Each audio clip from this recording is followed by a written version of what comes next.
반도체의 밴드갭을 실험적으로 측정할 수 있는 방법이 몇 가지가 있는데, 그것들 중 하나가 반도체의 빛 흡수 스펙트럼의 분석을 통해서 반도체의 그 밴드갭을 측정할 수가 있어요. 그래서 이거는 이제 어떤 이제 광원이 있겠죠. 광원이 있어서 그 광원으로부터는 여러 파장의 이제 빛이 나와요. 한 파장의 빛만 나오는 것이 아니라 여러 개의 파장의 빛이 나오는데, 이제 그 광원으로부터의 빛이 이제 분광기, 그 이제 모노크로미터라 그러죠.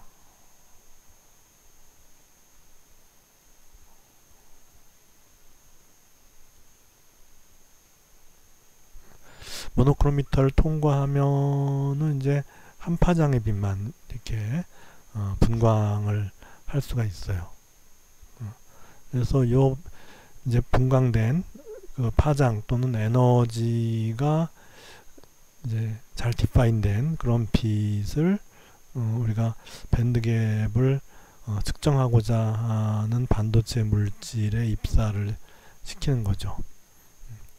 그렇게 해서 이것이 일부의 그 빛은, 일부의 포톤은 이 반도체에 흡수가 되고, 일부는 이제 이렇게 반사를 해서 우리가 이제 디텍터에 들어가게 되는 거죠. 그래서 우리가 요 입사할 때의 그 빛의 강도를 I0라 그러고, 요 반사하는 빛의 강도를 I라 그랬을 때 결국은 흡수율 A라고 하는 거는 I0분의 I0 마이너스 I 이렇게 되죠. 그러니까 원래 I0가 들어가서 I가 나왔으니 I0 마이너스 I만큼 이제 빛이 흡수가 된 거죠. 그것을 원래 빛의 강도로 이렇게 나눠주면은 이제 흡수율이 되는 것이죠. 그래서 그거를 이렇게 이제 포톤 에너지의 함수로 쭉 관측을 하다 보면 이제 어떤 낮은 에너지 영역에서는 이제 거의 0으로 이렇게 우리가 이제 여긴 쫙 밑으로 그냥 깔려 있지만, 실제 실험을 해보면 여기서 이제 뭐 노이즈하게 좀 이렇게 가다가 그러다가 어떠한 그 에너지부터 확 흡수율이 증가하는 거죠. 그래서 그거는 어떤 경우인가 하면은 여기서 이제 빛이 이렇게 이제 들어오는데 빛 에너지가 낮을 때는 흡수율이 거의 0에 가깝다가 그 빛 에너지가 바로 요 반도체의 밴드갭 에너지와 같아지는 그 시점부터 이제 흡수가 이제 본격적으로 일어나기 시작해서 그 이상의 에너지를 가지는 포톤이 들어올 때는 이제 더 커진다, 이렇게 쭉 커지는 이런 스펙트럼을 보였을 때, 우리는 이와 같이 본격적인 그 흡수가 일어나는 그 시점, 요 에너지를 갖다가 우리는 요 반도체의 밴드갭 에너지라고 결정을 하는 거죠.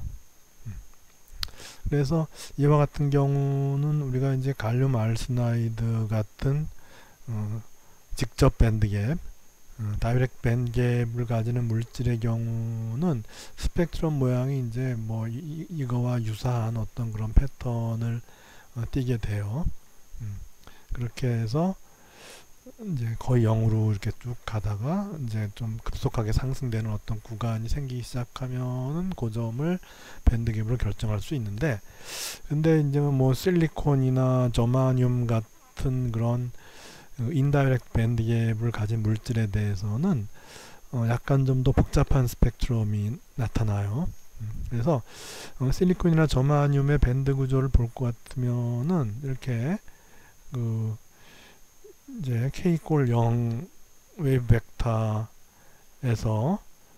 밸런스 밴드의 가장 에너지가 큰 점까지 이제 채워져 있는 거고, 그리고 컨덕션 밴드는 K-꼴 0에서 가장 에너지가 낮은 점부터 이제 비어 있는 거죠. 그래서 이제 여기 채워진 요 일렉트론, 여기 채워진 밴드에 있는 일렉트론이 빈 밴드로 이렇게 전이를 하게 되는 시점이 바로 이제 여기다 이렇게 하는 것이고, 근데 인다이렉트 밴드 갭이 되면은 밴드의 모양이 여기 K-꼴 0에서의 그 밸런스 밴드와 컨덕션 밴드의 그 에너지 차이가 그 밴드 갭이 아니고 이쪽에, 그러니까 웨이브 벡터가 0이 아닌 지점의 그 전자 상태 에너지가 바로 밴드 갭을 만드는 거예요. 그렇게 되면은 결국은 우리가 이제 포톤에 어떤 포톤이 들어와야 되냐 하면은 그 요 밴드 갭 요걸 갖다 이제 2G라 그럽시다. 2G. 2G라 그러면은 요 2G에서 요만큼의 에너지가 좀 더 이제 요런 어떤 그 입자의 에너지가 필요한데, 요 입자가 바로 포논인 거죠. 포논. 그러니까 격자 진동인 거예요. 그래서 근데 이제 포논도 우리가 상호작용할 때는 입자처럼 생각할 수가 있기 때문에 우리가 이제 이와 같은 그 전이 과정을 만들기 위해서는 요 포톤의 에너지가 요 밴드갭 에너지와 그 다음에 포논을 형성했을 때 그 포논의 에너지가 있을 거 아니에요. 포논의 에너지를 더한 그 에너지를 가지는 포톤이 들어왔을 때 비로소 이제 흡수가 시작된다는 거죠. 그래서 보면 이제 여기서 쭉 없다가 이제 요 밴드갭 에너지 플러스 포논의 에너지가 되는 시점부터 이제 흡수가 생기기 시작한다는 거죠. 그래서 그 패턴의 모양을 보면 여기는 쭉 가다가 갑자기 확 증가하는데, 여기는 어느 시점부터 서서히 좀 증가한 부분이 있다 이거죠. 이렇게 되면 이제 이 반도체 밴드갭은 인다이렉트 밴드갭이다, 이제 그렇게 되는 거죠. 그래서 우리가 이와 같은 전자가 전이하기 위해서는 이제 전이하기 전 전자와 전이한 후의 전자의 그 에너지가 일단 보존돼야 되는 것이고, 그 다음에 그 전자들 간의 선운동량이 보존이 돼야 돼요. 그러니까 그 과정상에서의 그 선운동량이 보존이 돼야 돼요. 그래서 이와 같은 경우는 K-꼴 0에서 K-꼴 0으로 가는 거니까는 이제 0에서 0이니까 보존되는 것처럼 보이죠. 근데 실제로 이 포톤, 요 이제 예를 들어 갈륨 알스나이드 같은 경우는 요 밴드 갭이 뭐 1.4에서 1.5 그 정도로, 이제 저온에서는 1.5, 상온에서는 한 1.4, 2B 정도로 밴드 갭이 이제 변화하는데, 그래봐야 이제 가시광선 영역의 그 붉은색 뭐 그 정도 이제 영역이니까 그 에너지가 낮고, 그렇게 되면은 선운동량도 낮아요. 그 빛의 선운동량도 낮아요. 즉 빛의 웨이브 벡터 또한 매우 작아요. 웨이브 벡터가 거의 0이에요. 그러니까 이와 같은 여기 이 밴드 구조에서의 그 웨이브 벡터의 스케일에 비해서 이만큼이 뭐 예를 들어 A분의 파이 뭐 이렇게 했을 때 이 포톤의 웨이브 벡터는 매우 작아요. 그래서 0에서부터 아주 매우 작은 데까지 이렇게 약간 비스듬하게 트랜지션을 하는 게 그게 이제 정확한 표현인데, 근데 워낙에 그 포톤의 선운동량이 작기 때문에, 그래서 그건 0으로 보는 거죠. 우리가 불완전의 그 웨이브 벡터 스케일로 봤을 때 포톤의 웨이브 벡터는 0으로 보는 거예요. 그렇게 해서 결국은 이제 여기 일렉트론의 웨이브 벡터와 전이한 이후의 일렉트론의 웨이브 벡터 사이에 선운동량 보존 법칙을 이제 완성시키면 되는 거죠. 그래서 그러면 이제 예를 들어 여기에서 1로 갔다는 얘기는 뭐냐면은 일단 에너지는 여기와 여기의 차이니까는 이제 H바 오메가가 이제 들어오는데 이제 그 에너지가 요 밴드갭 에너지보다는 작은 거죠. 그래서 이렇게 이제 들어왔어요. 들어왔는데 그 포톤을 이제 받아서 전자가 여기까지는 갈 수 있는데 여기 상태가 비어 있으니까 여기 안착은 못하고 일로 가야 되는데 일로 가기 위해서는 선운동량이 필요한 거죠. 즉 웨이브 벡터가 필요한 건데 그 웨이브 벡터를 이제 포논을 이제 하나 생성함으로써 그 포논의 웨이브 벡터를 가짐으로써 이제 그 일렉트론의 웨이브 벡터가 원래 여기서 0에서 0으로 갔는데 포톤만을 받아서 가면은 포톤의 리니어 모멘텀은 거의 0이니까는 0에서 거의 0으로 이렇게 간 건데 그것이 이 포논의 웨이브 벡터를 받아서 이제 이렇게 간다 이거죠.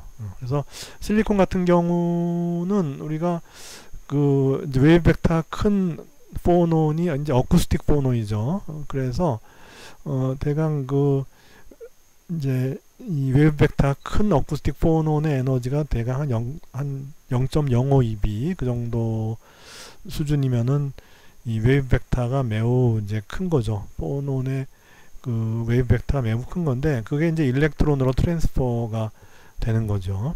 그래서 일렉트론이 이제 여기 요 마이너스 kc라는 그 이제 웨이브 벡터를 가지게 됨으로써 여기 있는 일렉트론이 여기 가게 되고 그때 에너지는 요 밴드갭 에너지만 필요한 것이 아니라 여기도 추가적으로 포논의 에너지까지 같이 이제 있는 만큼의 이 포톤의 에너지가 이제 필요한 거죠. 그러니까 여기는 또 오메가가 아니라 잘못 쓴 거예요. 오메가 g를 써야죠. 요것처럼 오메가 g가 돼야겠죠. 그죠? 오메가 g.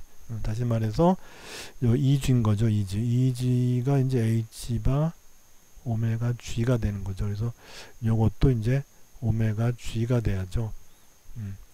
그래서 이제 h바 오메가 g만큼의 에너지를 받고 거기다가 추가적으로 포논의 에너지만큼이 더 추가된 그 포톤으로부터 에너지를 받아서 그 중에 일부는 요 밴드갭 에너지로 가는데 여기서 요만큼의 에너지 차이에 이용을 하고 나머지는 이제 포논을 생성하는데 이용이 되는 이제 그런 이제 포논을 포함한 그 과정을 거쳐야지만이 이렇게 가는 거죠.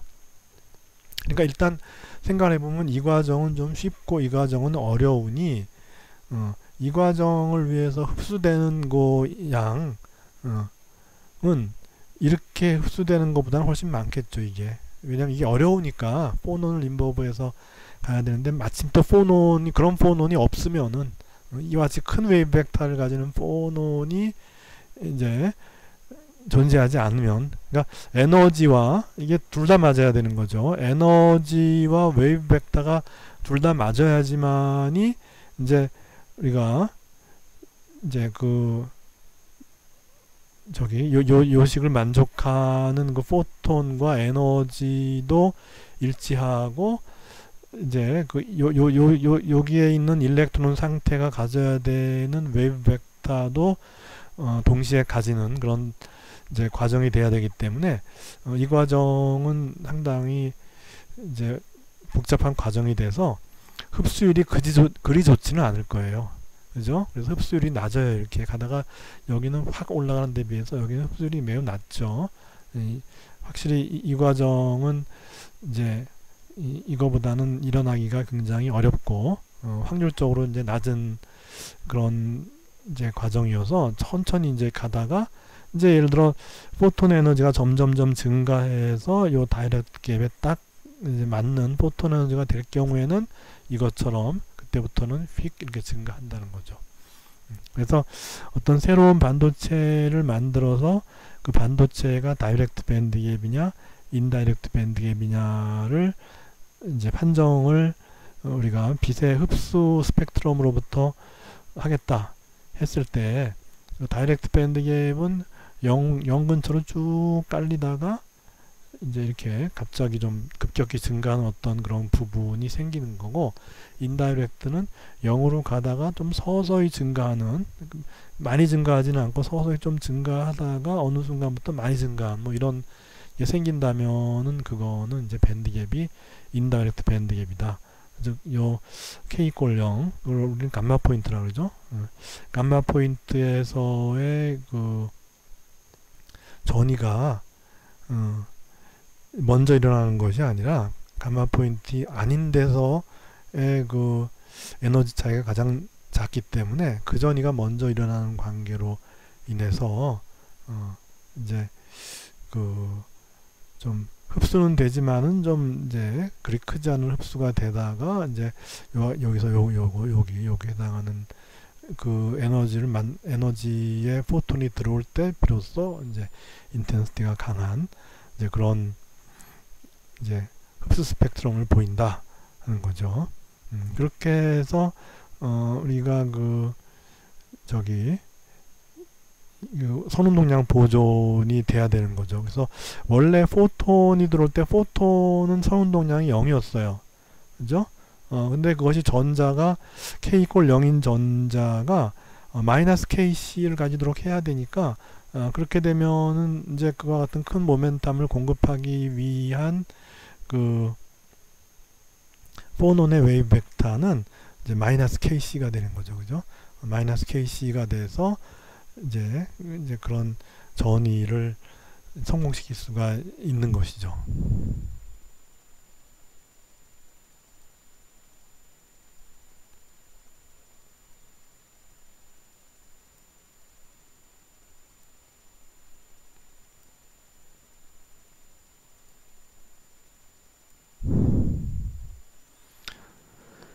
그렇게 해서 우리가 앞에서 봤었죠. 갈륨 알스나이드 같은 그 반도체의 그 밴드갭은 이제 다이렉트 밴드갭이죠. 그래서 우리가 이제 퍼스트 브로안존에 있는 모든 포인트, 여기에 있는 모든 포인트에 대해서 에너지를 계산해 봤더니 밸런스 밴드에서 가장 높은 에너지는 바로 요 감마 포인트에 있더라 하는 거고, 그리고 이제 비어있는 요 콘덕션 밴드의 에너지를 전체 브로안존에 대해서 다 이제 계산해 봤더니 결국은 같은 감마 포인트에서의 이 콘덕션 밴드 에너지가 가장 낮은 에너지더라는 거죠.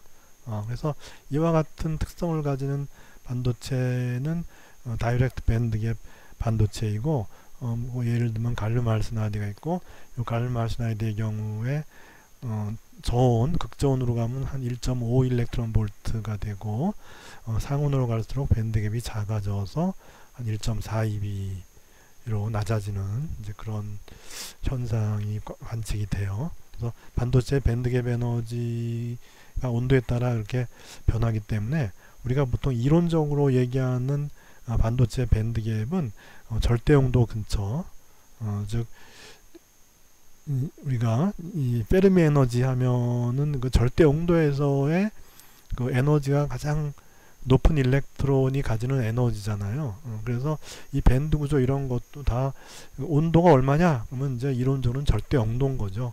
절대 영도에서의 이제 밴드 에너지고, 여기가 이제 페르미 준위인데 페르미 준위를 0으로 이렇게 해서 표현을 하게 되는 것이죠. 그래서 이와 같은 다이렉트 밴드갭 반도체의 모양이 이렇게 이제 생긴 거에 반해서 인다이렉트 밴드갭에 되면 좀 전에서 봤듯이 이 다이렉트 밴드갭의 에너지는 1.1eV인데 이 사이드에 있는 여기와 이 밸런스 밴드 꼭대기와의 에너지 차이는 0.9라는 거죠. 그래서 이런 경우에 이제 인다이렉트 밴드갭이 되고 흡수 스펙트럼이 0.9eV 근처에서부터 증가하기 시작해요.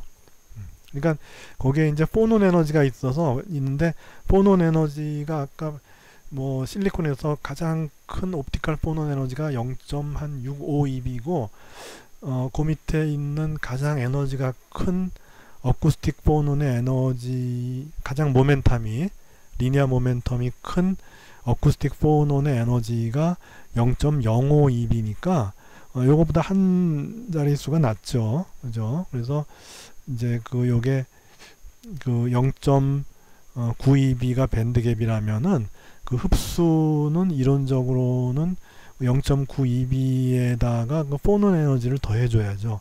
그때부터 흡수가 되는 거니까. 그래서 그것이 한 0.05 eV니까 이제 이와 같이 인다이렉트 밴드갭이 0.9 eV인 반도체의 경우에 본격적인 흡수가 0.95 eV 정도에서부터 이제 생겨나기 시작하는 거죠.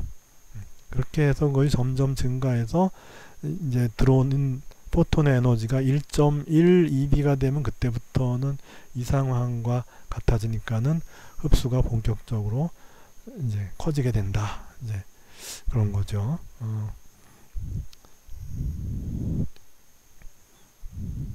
그래서 이 인듐 안티모나이드는 이건 다이렉트 밴드갭이에요. 다이렉트 밴드갭을 가지는 화합물 반도체인데 이것의 밴드갭을 측정을 했어요. 봤더니 0.1, 0.2, 0.3에서 한 0.22 정도 되죠. 그죠? 여기 한 칸에 한 5분의 1쯤 되니까 대강 한 0.22 eV에서 급격히 증가하죠. 그러면은 우리는 이제 이 물질의 어떤 특정한 온도, 여기서 나오지 않았지만은 어떤 특정한 온도에서 이 물질의 밴드갭 에너지는 0.22 eV이고 그리고 이 물질의 밴드갭은 흡수가 급격히 증가했기 때문에 다이렉트 밴드갭이다, 이렇게 판정을 내릴 수가 있는 것이죠.